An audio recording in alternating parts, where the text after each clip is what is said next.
ही त नालाइक आहिनि ऐं करप्ट हूंदा पर सॼी सिंध में SSP जी इहा ॻाल्हि आहे।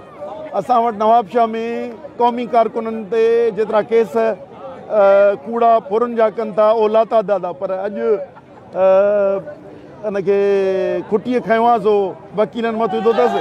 इंशाल्लाह ही ड्रग्स जा वापारी ही रिश्वतखोर बेमान इंशाल्लाह हिन खे हटणो पवंदो ऐं असीं IG खे चीफ मिनिस्टर खे चीफ जस्टिस खे सभिनी खे चवंदासूं त हिन नालाइक अमलदारनि खे हितां कढियो वञे त जीअं हिते जी बेचैनी ख़तमु थिए ऐं उन्हनि ते सख़्तु क़दम खयों वञे जिन इहा लाक़ानूनी बेमानी फैलाई आहे।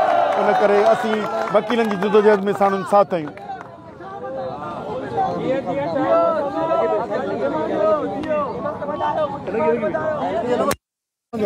लगे तो